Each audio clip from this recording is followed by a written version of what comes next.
Du Benno Siggil Sénégal, que vous inspire ce que vous avez vécu aujourd'hui ici à la place Woutou? Eh bien, nous avons vécu plusieurs choses en même temps. D'abord, la résistance populaire face à l'inacceptable, face à la volonté de museler le peuple. Le peuple est sorti pour montrer que la souveraineté lui appartient. Et au moment où nous étions là, il y a eu des provocateurs qui ont jeté des cailloux pour permettre aux policiers de nous charger. Alors que tous les leaders étaient sur cette place. Ils nous ont chargés et c'est de la provocation.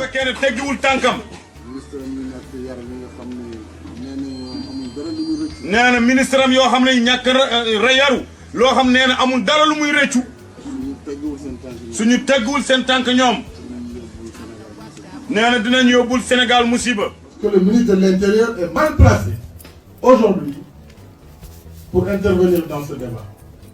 D'abord, ce n'est pas le procureur de la République, ce n'est pas lui qui fait la loi, pas lui qui rend la justice. On l'attendait dans la sécurisation des personnes et des biens. Au moment où je vous parle, un de mes militants, Biram Faye, a été lâchement blessé par un colonel du GMI. Et ça, nous l'avons identifié. Nous poursuivrons devant la justice cette agression inqualifiable. Donc, au moment où nous parlons, nous sommes encore là pour effectivement dire non et pour, avec toutes les populations, refuser l'inacceptable. Voilà. Et s'il vote? Mais s'il vote la loi, nous continuerons à exiger son retrait et le départ du président. ñun de yéene lañu am pour servir suñu réew waaye na leen bir ne bés bu ñu yàlla tegee ci bopp réew mi man de ñàkkuma ay conseillers yu baax ñàkkuma ay mag yu xam état xam Sénégal xam bëgg-bëgg askan wi te dara taxu leen jóg lu dul servir seen askan ak seen réew.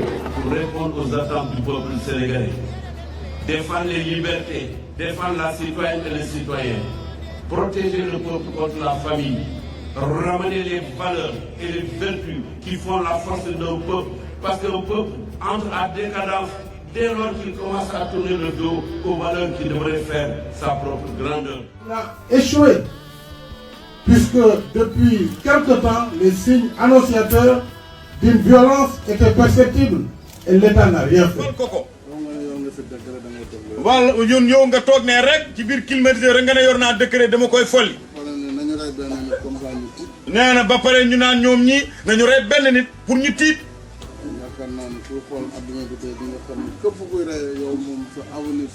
nee na yaakaar na ne moom mii képp ku taxaw nga xam ne rey rek mooy sa yite xëy na sa avenir soreetul. waaw li ñu gis tey mooy wane ne peuple bi jëlaat na boppam gis nañu volonté manifeste bu nguur gi pour jéem a manipuler ak gaañ population yi ñoom ñoo wax démb ne nit ñi mën nañ manifester bi loolu yëpp c'était pour concentrer ñëpp fii bu ko defee police mën a agir loolu nag ñoom dañu provoquer ñëpp gis nañu provocation bi ñu def leader yëpp ak ñu taxaw ñu attaqué leen dal seen kaw loolu jaay doole la waaye du tax ñu ngi nii encore taxaw te dinañ taxaw bu loi bi jàllee danañ continuer chaque jour xeex ko woo population yëpp ku ne fa nga nekk nga combattre ko jusqu'au bout moom kay duñu ko nangu. parce que luñ bëgg nit ñi mënuñu koo nangu de. nee na Sangalkam li ngeen di def ñu ngi leen di encourager ngeen continuer di ko def. Nous voulons un Sénégal nouveau, une république nouvelle, oui, une république où ce drapeau aura un sens. Le vert, le jaune, le rouge dans l'étoile verte. Une république refondée, basée sur des principes et sur les valeurs positives de notre société. J'ai rencontré une jeunesse très consciente, une jeunesse engagée, patriotique, une jeunesse citoyenne qui m'a réaffirmé les principes pour lesquels le mouvement Y en a marre a été créé ici dans cette maison au mois de janvier 2011. Cet esprit Y en a marre qui peut heurter certains, en réalité est un esprit extrêmement positif pour l'approfondissement de la démocratie et le développement de la citoyenneté dans notre pays.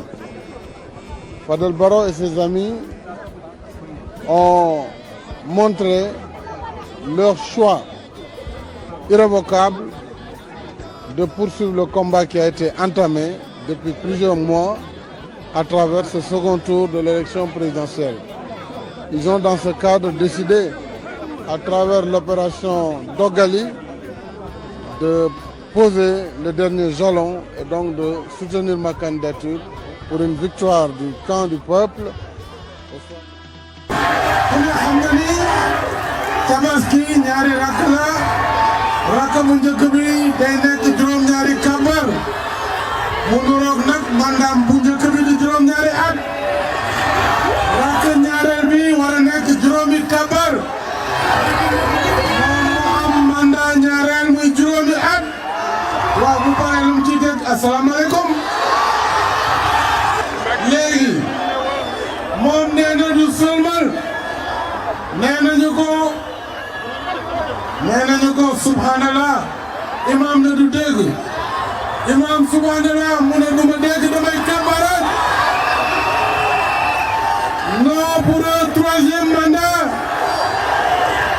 du mën a nekk kon nag président xoolaatal sa bopp xoolaatal situation bi nga bañ a dégg ñi nga xam ni ku dugg ci kàmb ñoo la ci dugal te bu tàngee ñoo njëkk a daw. ñun duñu say jaam dañu bëgg nga libéré ñu doy na